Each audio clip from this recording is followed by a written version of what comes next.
Sebelum melanjutkan pembahasan kali ini, silakan klik tombol subscribe agar Anda tidak ketinggalan video terbaru dari channel ini. Assalamualaikum warahmatullahi ta'ala wabarakatuh. Salam sejahtera bagi saudaraku semuanya. Salam dari saya, Ki Sabrang Alam. Di kesempatan kali ini kita akan membahas hal-hal yang cukup unik lainnya. Kali ini masih berdasarkan serat kejawen, kitab-kitab orang Jawa, yang mana insyaallah keterangan dari beliau ini mampu memberikan ibrah ataupun pembelajaran tersendiri bagi kita semua. Dalam serat kejawen dijelaskan mengenai ngobrol sama malaikat agar rezekinya ini dilancarkan. Apakah hal semacam ini memang benar adanya, Kang? Malaikat kok dipanggil? Bukankah malaikat ini merupakan golongan makhluk Allah yang tingkatannya tertinggi, Kang? Hanya para nabi dan orang-orang tertentu, Kang, yang mampu berkomunikasi dengan para malaikat. Jika diri kita mengacu kepada kaidah syariat Islam, memang benar sekali bahwasanya dalam beberapa kisah yang mampu berkomunikasi dengan para malaikat, apakah dalam hal ini malaikat Jibril yang memberikan wahyu, yang memberikan petunjuk dari Sang Yang Sejati Gusti Allah Subhanahu wa Ta'ala, yaitu para nabi, bukan orang awam. Jadi menurut saya cukup aneh ketika ada seseorang yang mengatakan bisa memanggil khodam malaikat. Malaikat dijadikan khodam, kemudian ditarik, dimasukkan ke dalam sebuah keris.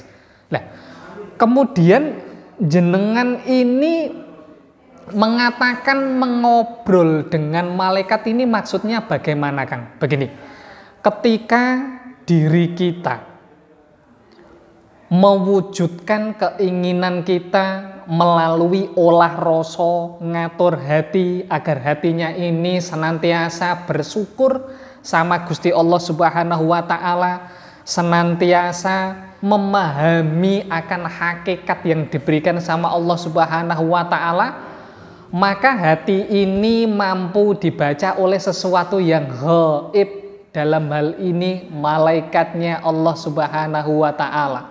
Makanya jika diri kita mengacu pada sisi kejawen, maka dalam hal ini diajarkan untuk berkomunikasi dengan malaikat.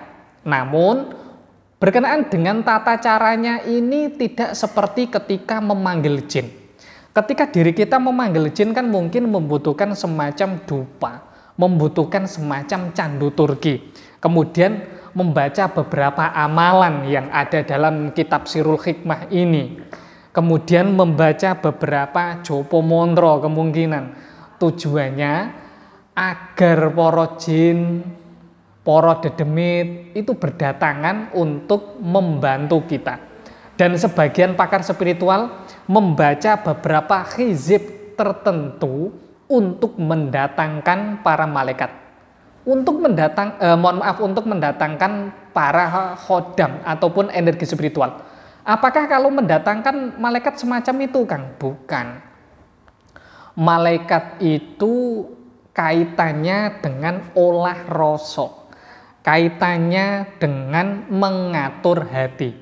Jadi tata caranya ketika diri Anda hatinya bisa dipasrahkan sama ketentuan yang diberikan sama Sang Yang Sejati Gusti Allah Subhanahu wa Ta'ala, maka secara langsung hati kita ini sudah mulai berkomunikasi dengan malaikat. Jadi komunikasi dengan malaikat ini kaitannya dengan hati batiniah. Perlu saya tekankan lagi, dengan hati batiniah, bukan semacam ini. Ya khodamul gaib langsung ditarik, bukan semacam itu. Karena jika melakukan tata cara semacam itu sama halnya dengan mendatangkan khodam. Sementara khodam ini mempunyai makna pembantu dalam dimensi spiritual. dan makhluk Allah Subhanahu wa Ta'ala dari bangsa malaikat tidak bisa didatangkan dengan hal tersebut.